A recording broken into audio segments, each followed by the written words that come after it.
priesthood Hindu family. I was born in a Hindu family to Brahmin priests. My grandfather, my great-grandfather, and my great-great-grandfather were Hindu priests. It was unthinkable and offensive for a daughter of a granddaughter of a priest to come away from that system. I was so hungry for God. I was so thirsty for God. When I was born at the age of 6 days old, I was dedicated to Hindu demons in a cave temple. I was left in a cave temple, and from that moment on, my mind, my spirit, and my soul was overtaken by demonic forces that I had no control over. I could not control these forces. They controlled me. Every decision I made, everything I became. I began to learn to worship the names of over 2,000 gods. Over 2,000 gods by memory. It was required of me. It was required of the priesthood.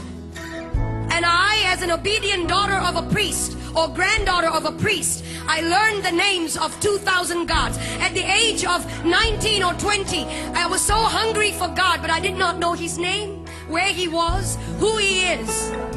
And so I started a journey of pain and darkness. At the age, in my late teens, in 1920, I became discipled under a witch. And the reason I went into that was not to harm anyone, but to find God.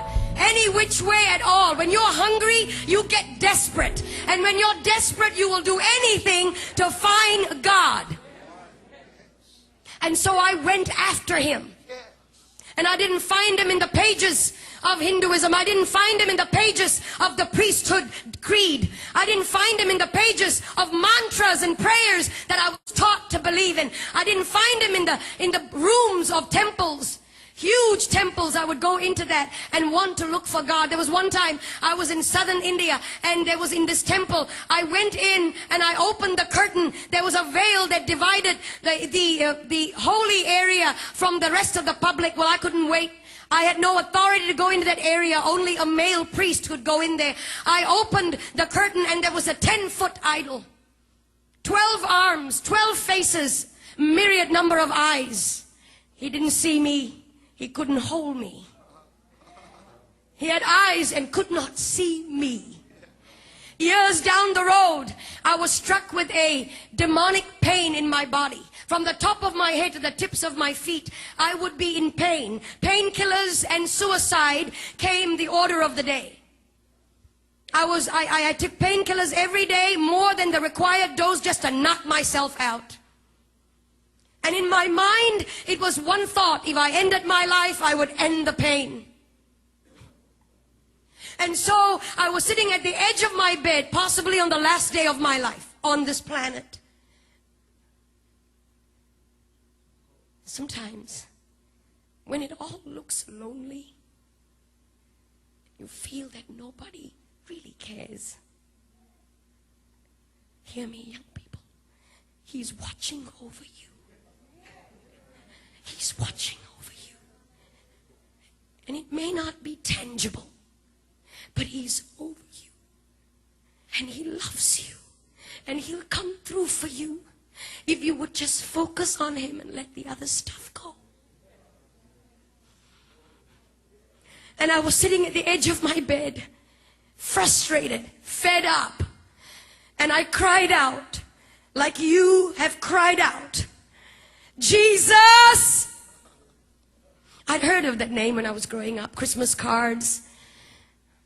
Christian people that would come to my door and tell me He died for you. And I would resist them and argue with them. Proud and arrogant of the priesthood that I belonged to. Ignorant. And when I cried out, Jesus, the presence of a holy God began to filter through that room. That room was darkened. The lights were switched off. I was sitting on the edge of my bed. I never saw His face, but His voice was as audible as anything that I've ever heard before. I am Jesus. I am God. And He touched my body. No doctor could cure the disease that was in my body. No doctor could heal me. Young men, No doctor could provide the answers. Nothing out there can. And I've been there, done it, and I've tried it. Everything. The darkest road, I've taken it. Gentlemen. And he came to me. He touched my body. In an instant, that disease left my body. In an instant, I was healed. I began to feel his power and his presence course through my body. And then I went into this tiny church, about 50 people, and somebody up in front there looked a bit like this platform, and somebody up on this was talking about going into the water, that if you're baptized you become a new creature. Well, I didn't understand that either. I was wondering how water can make such a big difference. What's the big deal? We take showers every day. I went up to this preacher man and I said, will you put me in this water? Because everything and anything he wants me to do, I'm ready to do it. He has set me free. He has healed me. Anything and everything. No matter the price. No matter.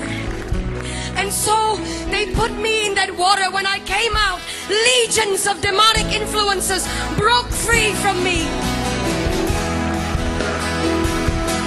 And I was set free, church. And today, depression is going to go. Heart disease is going to flee. Jesus is in this house. He's here. And if you could shout.